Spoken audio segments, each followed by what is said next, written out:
Okay, find all anagrams in a string. ரெண்டு string கொடுத்துருக்காங்க S and P. Okay, return array of start index of P's anagram in X. இந்த P anagram Sல எங்கெங்கெல்லாம் இருக்குதோ அதோடைய start index return பண்ணணும். For example CBAவும் ABCயும் anagram. இப்போ ஸ்டார்ட் இண்டெக்ஸ் என்ன 0 ரிட்டர்ன் பண்ணணும். அப்புறம் வேறு எங்கேயாவது இருக்கான்னு பார்த்தீங்கன்னா இந்த இண்டெக்ஸில் BAC இருக்குது. இந்த BACயும் ABCயும் anagram. anagram என்ன, இதில் இருக்கிற என்ன கேரக்டர் இருக்கோ அது கேரக்டர் இதிலே இருக்கணும். இதோட இண்டெக்ஸ் என்ன 6. ஸோ 2 anagram இருக்குது. அந்த 2 இதையும் நம்ம ஒரு அரேயில் போட்டு ரிட்டர்ன் பண்ணணும். இதோட ரிட்டர்னா list of arrays, right? So அப்போ நம்ம என்ன பண்ணுறோம் அப்படின்னா பேசிக்காக ஃபஸ்ட்டு anagram-னா அது என்ன அர்த்தம்? இப்போ இந்த இதுவும் இதே சார்ட் பண்ணிடுறேன். ஏபிசி சார்ட் பண்ணால் ஏபிசி ஆகிடுமா? இதை சார்ட் பண்ணால் ஏபிசி இருக்கும். சார்ட் பண்ணதுக்கப்புறம் இந்த சப்ஸ்ட்ரிங்கும் இதுவும் ஈக்குவலான்னு செக் பண்ணலாமா? ஈக்குவலாக இருந்தால் anagram. ஓகே, ஸோ ஃபஸ்ட்டு என்ன பண்ணுறேன், இதை சார்ட் பண்ணிக்கிறேன். ஓகே, சார்ட் பண்ணிவிட்டு அதுக்கப்புறம் என்ன பண்ணுறேன், அதை அரேயை கன்வெர்ட் பண்ணி அரேயை சார்ட் பண்ணிக்கிறேன். அப்புறம் ஸ்ட்ரிங்காக கன்வெர்ட் பண்ணிக்கிறேன். கன்வெர்ட் பண்ணிட்டு நான் என்ன பண்ணுறேன்னா ஒரு 3 கேரக்டராக போகிறேன். ஃபஸ்ட்டு 3 கேரக்டர் என்ன, I 0லேருந்து ஆரம்பிக்குது. 0லேருந்து M என்னது, M வந்து length of this 3 I + M. So அந்த எஸ்லேருந்து ஒரு சப்ஸ்ட்ரிங் எடுக்கிறேன், இந்த 3B எடுக்கிறேன். அதை அரேவாக கன்வெர்ட் பண்ணிக்கிறேன். கன்வெர்ட் பண்ணிவிட்டு அதை சார்ட் பண்ணுறேன். சார்ட் பண்ணிவிட்டு இந்த ஸ்ட்ரிங்கும் ஏற்கனவே இருக்கிற ஸ்ட்ரிங்கும் ஈக்குவலான்னு செக் பண்ணுறேன். அப்போ ஈக்குவலாக என்ன அர்த்தம், இதுவும் இந்த பாட்டு anagram-னு அர்த்தம். அப்படி anagram-ஆக இருந்தால் நம்ம ஃபஸ்ட்டு இண்டெக்ஸ் இருக்குல்ல அதை கொண்டு போய் அரேயில் ஸ்டோர் பண்ணணும். ஃபஸ்ட் இண்டெக்ஸ் என்ன ஐயில் இருக்குது, அதை கொண்டு போய் அரேயில் ஸ்டோர் பண்ணிவிட்டு முடிச்சு. அடுத்து என்னது I++. அப்புறம் இந்த சப்ஸ்ட்ரிங் எடுக்கணும். அந்த சப்ஸ்ட்ரிங் எடுத்துட்டியா, அதை அரேவாக கன்வெர்ட் பண்ணிட்டியா, அப்புறம் அதை சார்ட் பண்ணியா, சார்ட் பண்ணி இதுவும் சேமான்னு செக் பண்ணு. சேமாக இருந்தால் அந்த இண்டெக்ஸை கொண்டு போய் அதில் ஆட் பண்ணு. கரெக்ட். ஃபைனலாக அந்த அரேவை ரிட்டர்ன் பண்ணிட்டு போயிடணும். ஓகே, ஸோ இதோடைய டைம் காம்ப்ளெக்சிட்டி என்னன்னு பார்த்தீங்கன்னா this will run for n times, right? Whole string வரைக்கும் ரன் ஆகும். ஒரு வாட்டி நீ என்ன பண்ணுறன்னா you are sorting the string. சார்ட்டிங்கோட டைம் காம்ப்ளெக்சிட்டி என்ன, n log n, கரெக்டா? இப்போ எதை ஸ்டார்ட் பண்ணுற, இந்த சப்பரே 3 தான் ஸ்டார்ட் பண்ணுற. ஸோ இதோட லென்த் என்ன M. So n × m log m, இதுதான் இதோடைய டைம் காம்ப்ளெக்சிட்டி. நான் ஸ்டார்ட் பண்ணுறதுக்கு m log m time complexity. ஏன்னா 3 ஸ்ட்ரிங்காக தானே ஸ்டார்ட் பண்ணுறேன், 3 லெட்டர் தானே ஸ்டார்ட் பண்ணுறேன். ஓகே, ஸோ ஸ்பேஸ் காம்ப்ளெக்சிட்டி இந்த அரேக்கு என்னவோ அதுதான் ஸ்பேஸ். ஓகே, இப்போ இது எஃபிஷியண்ட்டாக எப்படி சால்வ் பண்ணலாம் அப்படின்றத பார்ப்போம். ஓகே, இப்போ பெட்டர் டைம் காம்ப்ளெக்சிட்டியில் பண்ணணும் அப்படின்னா நம்ம போன வாட்டி என்ன பண்ணோம்னா இதை எடுத்துக்கிட்டோம், இந்த 3 லெட்டர்ஸ் எடுத்துக்கிட்டோம், இந்த 3 லெட்டர்ஸ் எடுத்துக்கிட்டோம். இது ரெண்டும் anagram-ஆன்னு செக் பண்ணுறோம். அதுக்கு என்ன பண்ணுறோம், இதையும் சார்ட் பண்ணுறோம், இதையும் சார்ட் பண்ணுறோம். சார்ட் பண்ணிவிட்டு anagram செக் பண்ணுறோம். அப்புறம் அடுத்த 3 லெட்டர் இதை சார்ட் பண்ணிவிட்டு இப்போ சார்ட்டிங் பண்ணுறது தான் பிரச்சனை. சார்ட்டிங் பண்ணுறதுனால தான் டைம் காம்ப்ளெக்சிட்டி இன்க்ரீஸ் ஆகுது. லாஜிக் மற்றபடி சேம் தான், ரைட்டா? இப்போ சார்ட்டிங் பண்ணாமல் நம்ம anagram-ஆ செக் பண்ணுறது எப்படின்னா இந்த 3 லெட்டர் இருக்கா, இது 3 லெட்டர் இருக்கா, இதுக்கு மட்டும் anagram-ஆ செக் பண்ணுறதுக்கு 26 லெட்டர் இருக்குல்ல. ஒரு லெட்டர் எத்தனை வாட்டி வந்திருக்குது, இதில் 26 லெட்டரும் ஒரு எத்தனை வாட்டி வந்திருக்குது, இதில் 26 லெட்டர் எத்தனை வாட்டி வந்திருக்குது. இந்த கவுண்ட்ஸ் மேட்ச் ஆகணும். 26 மேட்சஸ் வரும். வந்துச்சுன்னா அப்போ இதுவும் anagram. அப்போ இந்த கவுண்ட்ஸ் வச்சு பண்ணலாமா? ஸோ அப்போ அதுக்கு என்ன பண்ணுறோம் அப்படின்னா ஓகே, ஸோ ஃபஸ்ட்டு திங் வந்து நமக்கு வந்து பார்த்தீங்கன்னா M வந்து கம்மியாக இருக்கணும், கரெக்டாக? அப்போ தான் அது anagram-ஆ பார்க்க முடியும். M P வந்து அதிகமாக இருந்துச்சுன்னா பண்ண முடியாது. ஸோ M வந்து பார்த்தீங்கன்னா P உடைய லென்த்து, N வந்து S உடைய லென்த்து. ஸோ M வந்து அதிகமாக இருந்துச்சுன்னா அப்பயே ரிட்டர்ன் பண்ணிடுறோம், empty array list. Okay, so இப்போ என்ன பண்ணால் 2 கவுண்டர் வச்சுக்கிறோம். இதுக்கு ஒரு 26 கவுண்டர்ஸு, இதுக்கு ஒரு 26 கவுண்டர்ஸு. முதல்ல இந்த 3 லெட்டர் இருக்குல்ல அது வரைக்கும் லூப் படிக்கிறோம், M வரைக்கும் தான். இந்த 3 லெட்டர்ஸை C எத்தனை வாட்டி வந்திருக்கு, B எத்தனை வாட்டி வந்திருக்கு, A எத்தனை வாட்டி வந்திருக்குது. அதே இது இந்த 3 அதை மட்டும் எடுத்து வச்சுக்கிறோம். எடுத்து வச்சுட்டு ஓகேவா, எடுத்து வச்சுட்டு இப்போ என்ன பண்ணுறோம்னா இப்போ அந்த 26 கேரக்டர்ஸுமே மேட்ச் ஆகுதான்னு பார்க்குறோம். கவுண்ட்டுமே மேட்ச் ஆகுதான்னு பார்க்கும். இந்த 26மே மேட்ச் ஆகும்ல. A ஒரு வாட்டி வந்திருக்கு, B ஒரு வாட்டி வந்திருக்கு, C ஒரு வாட்டி வந்திருக்கு, D வரவே இல்லை. Dலேருந்து Z வரைக்கும் வரவே இல்லை. அப்போ 26 ஒன்று மேட்ச் ஆகிடுச்சு. அப்படின்னு என்ன அர்த்தம், இதுவும் anagram. அப்போ அனகிராம் அப்போ 26 மேட்ச் ஆயிடுச்சா, மேட்சஸ் கவுண்ட் பண்ணிட்டே வந்துட்டேன். இப்போ ஒரு அரே டிஸ்கிரைப் பண்ணுறேன். இப்போ 26 மேட்ச் ஆயிடுச்சு அப்படின்னா என்ன அர்த்தம்? 0 ஆட் பண்ணிடுறேன். இதுவும் அனகிராம் ஆட் பண்ணிடுறேன். இப்போ நான் என்ன பண்ணுறேன் அப்படின்னா, இப்போ நான் ஸ்லைடு விண்டோ பண்ண போகிறேன். ஓகே, இப்போ இந்த பார்ட் ஆஃப் த கோட் இப்போ மீதிக்கெல்லாம் செக் பண்ணணும். கரெக்டாக? இப்போ எல்லை இங்கே வச்சுக்கிறேன்.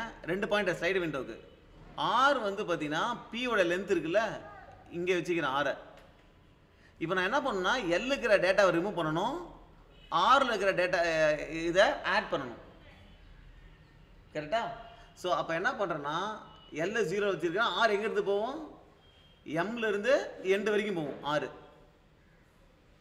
ரைட். ஸோ இப்போ எல் இருக்கிற டேட்டா கேரக்டர் முதல்ல எடுக்கிறேன், அதாவது சி. ஓகே, இப்போ வந்து பார்த்தீங்கன்னா இது போகுது. இது ஏற்கனவே மேட்ச் ஆயிருந்துச்சு அப்படின்னா ஓகே, இப்போ மேட்சை ரெடியூஸ் பண்ணணும். ஓகே, ஸோ ஃபார் எக்ஸாம்பிள் இப்போ வந்து இது போகுது. எல்லாம் எடுத்துட்டு நான் இந்த ஆரில் இருக்கிற டேட்டா விட போகிறேன், பிஐ எடுக்க போகிறேன். ஸோ இது போகுது. அப்போ முன்னாடியே மேட்ச் ஆயிருந்துச்சு அப்படின்னா, முன்னாடியே இது சியோட கவுண்ட் இதோட கவுண்ட் ஈக்குவலாக இருந்துச்சு அப்படின்னா, இது நான் ரிமூவ் பண்ணுறதுனால இப்போ நான் என்ன பண்ணணும், மேட்சை ரெடியூஸ் பண்ணணும். ஓகே, ஏற்கனவே மேட்ச் ஆயிருந்துச்சு அப்படின்னா மேட்சை ரெடியூஸ் பண்ணுறேன், ஃபஸ்ட்டு திங். அப்புறம் என்ன பண்ணணும், அது போகுது. கரெக்டா? அப்போ எஸ்ஸோட அந்த சி கவுண்ட் இருக்குல்ல, அதை ரெடியூஸ் பண்ணிட்டேன்.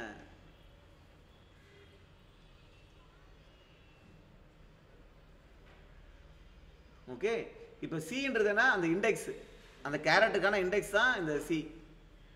இண்டெக்ஸ் என்ன, அந்த கேரக்டர் மைனஸ் ஏ போட இண்டெக்ஸ் வந்துடும்ல. ஸோ அதோட கவுண்டை ரெடியூஸ் பண்ண, ஏன்னா இந்த எல் இருக்கிற டேட்டா போகுது. ஓகே, இப்போ போயிடுச்சு. ஓகேவா? இப்போ கவுண்ட் குறைஞ்சதுக்கு அப்புறம் மேட்ச் வருதுன்னு வச்சுக்கோ. கவுண்ட் குறைஞ்சதுக்கு அப்புறம் மேட்ச் வருது அப்படின்னா, இது போனதுக்கு அப்புறம் மேட்ச் ஆகுது அப்படின்னா நான் மேட்சை இன்க்ரீஸ் பண்ணிக்கிறேன். குறைஞ்சதுக்கு அப்புறம் இது குறைஞ்சதுக்கு அப்புறம் இது இருக்கிறது மேட்ச் ஆகுது. ஃபார் எக்ஸாம்பிள் இந்த இடத்துல வந்து சி இருக்கு, இந்த இடத்துல வந்து இ இருக்குன்னு வச்சுக்கோ. இதில் சி என்ன 1 இருக்கும். இது குறைஞ்சதுக்கு அப்புறம் சி 0 ஆயிடுமா? இங்கே சிஏ இல்லை, அப்போ சி மேட்ச் இல்லை. சிஏ பொறுத்த வரைக்கும் இதில் சி 0, இதுலேயும் சி 0. அதனால குறைஞ்சதுக்கு அப்புறம் இங்கே மேட்ச் இன்க்ரீஸ் பண்ணிக்கிறேன். ஓகே, ஸோ இது முடிஞ்சதுனால எல்ல ப்ளஸ் ப்ளஸ் பண்ணிக்கிறேன். இப்போ எல் வந்து இங்கே வந்துருச்சு. ஓகே, இப்போ 6 இந்த புது லெட்டர் ஆட் பண்ணணுமா? ஆட் பண்ணுறதுக்கு முன்னாடி அந்த லெட்டர் கவுண்ட் மேட்ச் ஆகுதான்னு பார்க்குறேன். ஏற்கனவே இ வந்து ஏற்கனவே இங்கே இருக்குது, நம்பர் ஆஃப் ஈஸ் ஏற்கனவே இங்கே இருக்கிறதும் மேட்ச் ஆகுதான்னு பார்க்குறேன். அப்போ ஏற்கனவே மேட்ச் ஆயிருந்துச்சுன்னா புதுசாக இந்த லெட்டர் இ வரும்போது மேட்ச் குறையுமா? ஏற்கனவே இங்கே ஒரு இ இருக்குது, இங்கே ஒரு இ இருக்குது, அப்போ மேட்ச்சில் இருக்குது. இப்போ புதுசாக ஒரு இ வரப்போகுது, அப்போ மேட்ச் ஆகாதுல்ல புதுசாக இ வரும்போது. அதனால் ஏற்கனவே மேட்ச் இருந்தால் மேட்சை குறைச்சிடுறேன். ஓகேவா? அப்புறம் அந்த கரஸ்பாண்டிங் கவுண்ட் இருக்குல்ல, அந்த ஈக்கான கவுண்ட்டு எஸ்ஸில் அதை இன்க்ரீஸ் பண்ணிக்கிறேன். ஏன்னா நம்ம இப்போதைக்கு என்ன பண்ணுறோம், இந்த சியை விட்டுட்டோம், இந்த 3 தான் பார்க்க போகிறோம். கரெக்டாக? எஸ்ஸை பொறுத்த வரைக்கும் ஃபஸ்ட்டு இந்த 3 கவுண்டர் தான் பார்த்தோம். இப்போ எல்லை விட்டுட்டு இந்த 6 இன்க்ளூட் பண்ணுறோம், ரைட்டில் இருக்கிறத இன்க்ளூட் பண்ணுறோம். ஸோ எல்லுக்கானதை எஸ்ஸில் இருந்து எல்லுக்கானதை மைனஸ் பண்ணிவிட்டு இப்போ 6க்கானதை ஆட் பண்ணுறோம், 6ஓட இண்டெக்ஸ்க்கானதை ஆட் பண்ணுறோம். இப்போ ஆட் பண்ணதுக்கப்புறம் மேட்ச் ஆகுதுன்னு வச்சுக்கோ, அப்புறம் மேட்ச் ப்ளஸ் ப்ளஸ். ஓகேவா? இப்போ நம்ம திருப்பி என்ன செக் பண்ணுறோம், மேட்ச் இப்போ ஏற்கனவே எத்தனை மேட்ச்னு தெரியுது. இப்போ வந்து 26, இப்போ இந்த இதுக்கான இது வந்துருச்சா கவுண்ட்டு. ஓகே, இப்போ முன்னாடி எதுக்கான கவுண்ட் இருந்துச்சு, எஸ்ஸை பொறுத்த வரைக்கும் இதுக்கான கவுண்ட் இருந்துச்சு. ரைட். இப்போ நம்ம வந்து இதை மூவ் பண்ணுறதுனால நம்ம என்ன பண்ணிட்டோம், இந்த சியை ரிமூவ் பண்ணிட்டோம், இயை ஆட் பண்ணிட்டோம். இதை ரிமூவ் பண்ணிட்டு இதை ஆட் பண்ணுறதுனால மேட்சஸ் வந்து குறையுதா கம்மியாகுதான்றதை போட்டுட்டோம். ரைட். இப்போ மேட்சஸ் பொறுத்த வரைக்கும் இந்த பார்ட்டான மேட்சஸ் தெரியும் நமக்கு இப்போதைக்கு. இப்போ மேட்சஸ் 26 இருந்துச்சு அப்படின்னா அந்த எல் தானே ஷார்ட் இண்டெக்ஸ், அதை ஆட் பண்ணிடும். ரைட்.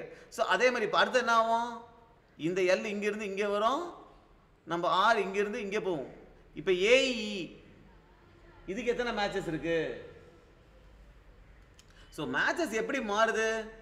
நீ வந்து ஒரு எல் இங்கே இருக்கா, இந்த எல் போகுது. அப்போ இந்த கேரக்டர் எடுத்துருக்கோம், இது போகிற கேரக்டர், இது ஏற்கனவே மேட்ச் ஆயிருந்துச்சு அப்படின்னா இது போகுது, அதனால மேட்சை ரெடியூஸ் பண்ணணும். ஓகே, அப்புறம் அதோடைய கவுண்டை டிக்ரீஸ் பண்ணணும். இப்போ டிக்ரீஸ் பண்ணதுக்கு அப்புறம் மேட்ச் ஆகுது அப்படின்னா நமக்கு மேட்சை இன்க்ரீஸ் பண்ணணும். அதேமாதிரி ரைட்டை பொறுத்த வரைக்கும் ரைட்டு உள்ள வரப்போகுது, வர்றதுக்கு முன்னாடியே மேட்ச் இருக்குன்னு வச்சுக்கோ, என்ன அர்த்தம்? நீ ரெடியூஸ் பண்ணணும்னு அர்த்தம். ஏன்னா புதுசாக ஒன்று ஆட் பண்ண போற, வரதுக்கு முன்னாடி மேட்ச் இருந்தால் ரெடியூஸ் பண்ணு, பண்ணதுக்கப்புறம் இன்க்ரீஸ் இதை ஆட் பண்ணிக்கோ. இப்போ ஆட் பண்ணதுக்கப்புறம் மேட்ச் ஆகுது அப்படின்னா மேட்சை கவுண்டை இன்க்ரீஸ் பண்ணிக்கோ. இதேமாதிரி ஒரு இதுலேயும் மேட்ச் மாற்றி மாற்றி மாற்றி எப்பப்பெல்லாம் 26 வருதோ லோ இண்டெக்ஸை ஆட் பண்ணிட்டு ஃபைனலாக அதை ரிட்டர்ன் பண்ணிட்டு போயிடும். இதோட இது பாரு, ஆர்டர் ஆஃப் n தான் டைம் காம்ப்ளெக்சிட்டி. சிம்பிள், நம்ம 26 மேட்சஸ் வருதா இல்லையான்றதை மட்டும் ட்ராக் பண்ணிக்கிறோம். Okay, so this is the efficient method.